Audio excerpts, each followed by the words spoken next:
ధర్మవరం గరం గరం అవుతుంది. వాస్తవానికి ధర్మవరం అసెంబ్లీ నియోజకవర్గం అంటేనే ఫ్యాక్షన్ రాజకీయాలకి పెట్టింది పేరు.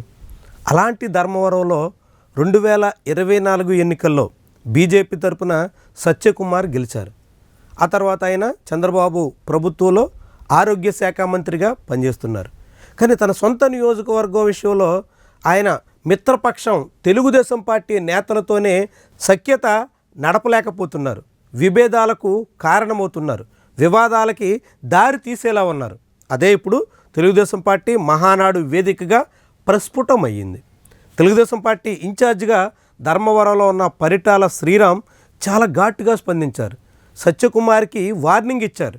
సహనం నశిస్తే చేతులే గొడ్డళ్ళవుతాయి అనేటంత ఘాటైనటువంటి మాటలతో పరిటాల శ్రీరామ్ విరుచుకుపడ్డారు. పరిటాల శ్రీరామ్ విరుచుకుపడినటువంటి తరుణంలో ధర్మవరంలో తెలుగుదేశం బీజేపీ మధ్య ఉన్నటువంటి అనైక్యత చాలా క్లియర్గా స్పష్టమవుతుంది. ఇది ఎక్కడి వరకు దారి తీస్తుంది? వాస్తవానికి ధర్మవరంలో పూర్తిగా పాగా వేయాలని సత్యకుమార్ ప్రయత్నం చేస్తున్నారు. ధర్మవరంలో సత్యకుమార్ పాగా వేస్తే తనకు వచ్చే ఎన్నికల్లో కూడా ఛాన్స్ రాదని శ్రీరామ్ కలత చెందుతున్నారు. అదే ధర్మవరంలో అసలైన ఆధిపత్య పోరుకి కారణమవుతున్నటువంటి వ్యవహారం. ఈ తరుణంలో తెలుగుదేశం బీజేపీ శ్రేణుల మధ్య మొదలవుతున్నటువంటి విభేదాలు తారాస్థాయికి చేరుతున్నాయి. వైఎస్ఆర్సీపీ అధికారంలో ఉండగా చక్రం తిప్పిన అనేక మంది ఇప్పుడు బీజేపీ ముసుగేసుకుని తెలుగుదేశం పార్టీ శ్రేణుల్ని అవమానించే ప్రయత్నానికి పూనుకుంటున్నాయి అన్నది టీడీపీ కార్యకర్తల నేతల అభిప్రాయం.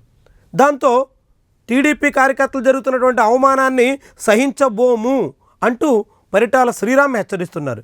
దీనికి సత్యకుమార్ కూడా ఆయన అనుచరులు కూడా ఘాటుగా స్పందించేందుకు అవకాశం ఏర్పడుతుంది. ఇదే జరిగితే ధర్మవరంలో మరింత వేడి రాజుకోవడం అనివార్యం అని చెప్పొచ్చు. ఇప్పటికే ధర్మవరంలో మాజీ ఎమ్మెల్యే కేతిరెడ్డి వెంకటరామరెడ్డికి సత్యకుమార్కి మధ్య పచ్చగడ్డేస్తే బగ్గుమంటుంది.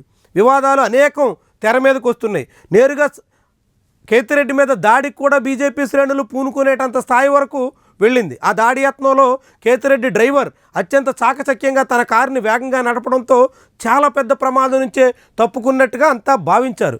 అలాంటి వివాదాలు ఒకవైపు వైఎస్ఆర్సీపీ బీజేపీ మధ్య సాగుతుండగానే రెండో వైపు తెలుగుదేశం బీజేపీ మధ్య మొదలైనటువంటి వ్యవహారం తారస్థాయికి చేరేలా కనిపిస్తుంది. ఇది చాలా దూరం వెళుతుంది అనేటువంటి అంచనా బలపడుతుంది. అదే జరిగితే కూటమిలో కలహాలు ముదిరితే అక్కడ అటు తెలుగుదేశానికి ఇటు బీజేపీకి కూడా చాలా సమస్యలు అనివార్యం అనేటువంటి వాదన వినిపిస్తుంది. ఇప్పటికే ప్రభుత్వ వ్యతిరేకత, ఇతర స్థానికంగా ఉన్నటువంటి రాజకీయాలు అనేక కారణాలతో సత్యకుమార్ చుక్కలు చూస్తున్నారు.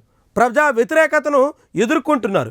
ఈ తరుణంలో పార్టీల వారీగా కూడా ఎదురయ్యేటువంటి విభేదాలు ముదిరితే మాత్రం కూటమి చీలితే అది సత్యకుమార్కి 1,00,000 చిక్కుల్ని తెచ్చిపెట్టేటువంటి సమస్యగా మారుతుంది. మరి దీన్ని మంత్రిగా ఉన్నటువంటి సీనియర్ బీజేపీ నాయకుడు సత్యకుమార్ ఏ రకంగా సఖ్యత చేసుకుంటారు, ఎట్లా సర్దుబాటు చేసుకుంటారు, లేకుంటే శ్రీరామ్తో ఇంకా కయ్యానికి దిగి కలహాలని పెంచుకుని పూర్తిగా కూటమిని చిన్నాభిన్నం చేసుకునే వరకు వెళతారా, లేకుంటే సమస్యని పూర్తిగా సమసిపోయేటంత స్థాయికి తీసుకెళ్తారా? ఇదే సత్యకుమార్ భౌతవ్యాన్ని నిర్ణయించబోతుంది.